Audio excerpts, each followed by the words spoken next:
Assalamualaikum warahmatullahi wabarakatuh.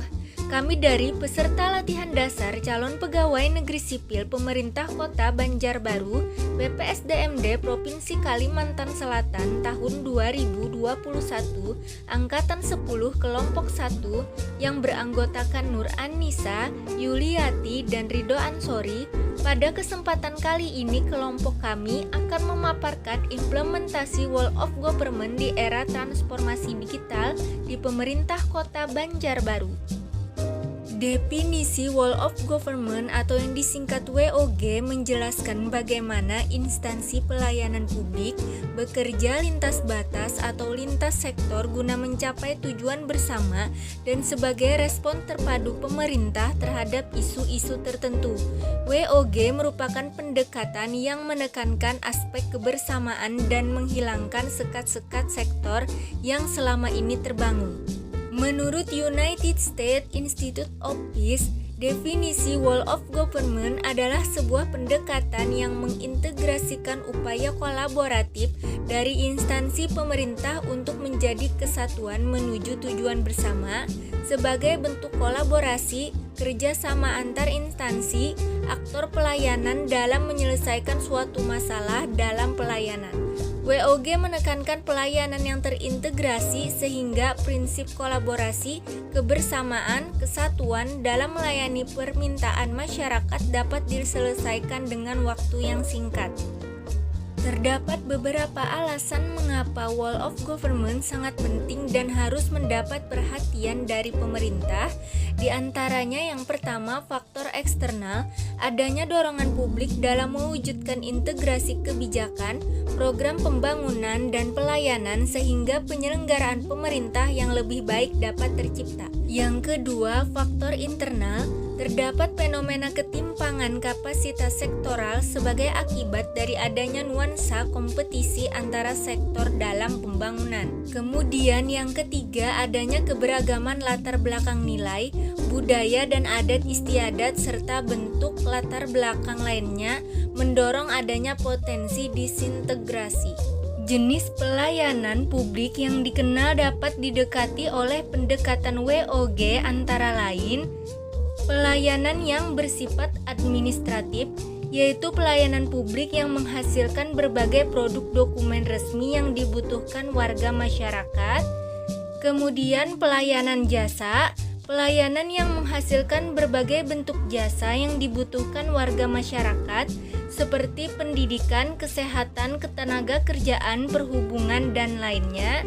Kemudian adanya pelayanan barang, yaitu pelayanan yang menghasilkan jenis barang yang dibutuhkan warga masyarakat seperti misalnya jalan, perumahan, jaringan telepon, listrik, air bersih, dan seterusnya.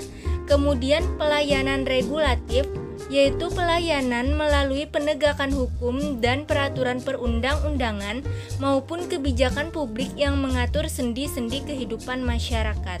WOG pelayanan publik. Pola pelayanan publik. Yang pertama, fungsional. Pola pelayanan fungsional adalah pola pelayanan masyarakat yang diberikan oleh suatu instansi pemerintah sesuai dengan bidang tugas, fungsi, dan kewenangannya.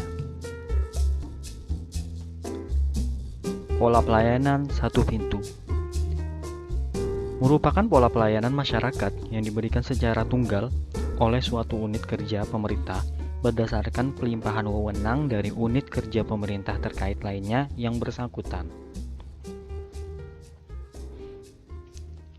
Ketiga, satu atap atau pola pelayanan satu atap. Pola pelayanan di sini dilakukan secara terpadu pada satu instansi pemerintah yang bersangkutan sesuai kewenangan masing-masing.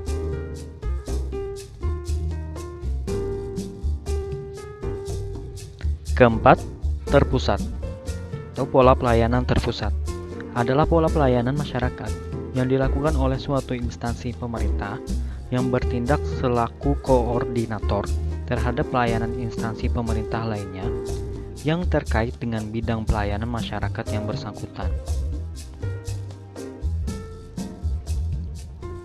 Kelima, elektronik atau juga bisa disebut pola pelayanan elektronik. adalah pola pelayanan yang menggunakan teknologi, informasi, dan komunikasi yang merupakan otomasi dan otomatisasi pemberian layanan yang bersifat online, sehingga dapat menyesuaikan diri dengan keinginan dan kapasitas pelanggan. Berikutnya tentang implementasi Whole of Government di Kota Banjarbaru. Yang pertama ada Public Safety Center atau PSC, yaitu pelayanan emergency medik secara cepat, tepat, cermat, dan profesional dengan kode akses 119 yang kini dapat digunakan masyarakat Kota Banjarbaru yang membutuhkan layanan kegawat daruratan.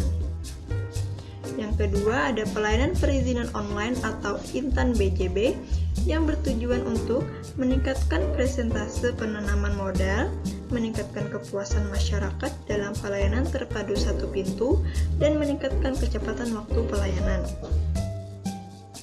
Yang ketiga ada aplikasi Dukcapil BJB Mobile untuk melayani administrasi kependudukan secara online yang bekerja sama dengan jasa pengiriman dengan pola cash on delivery atau COD via JNT untuk semua jenis dokumen. Yang keempat, ada program Lapat Enak yaitu Lahir Dapat Akta Anak yang merupakan inovasi dari Dinas Kependudukan dan Pencatatan Sipil dengan Rumah Sakit Daerah Idaman Banjarbaru, yang dimana ibu hamil yang melahirkan di Rumah Sakit Idaman akan langsung mendapatkan akta kelahiran atas bayi yang dilahirkan. Dan yang terakhir, ada Mall Pelayanan Publik atau MPP yang merupakan pusat pelayanan publik dari berbagai macam instansi dari pemerintah Kota Banjarbaru maupun BUMN.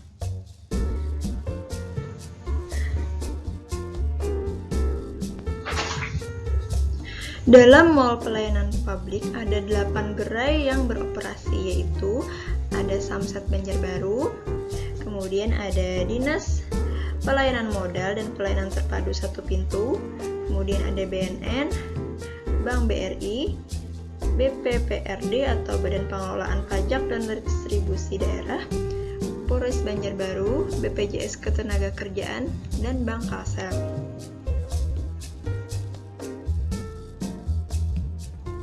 Sekian presentasi dari kelompok kami. Terima kasih. Semoga bermanfaat. Wassalamualaikum warahmatullahi wabarakatuh.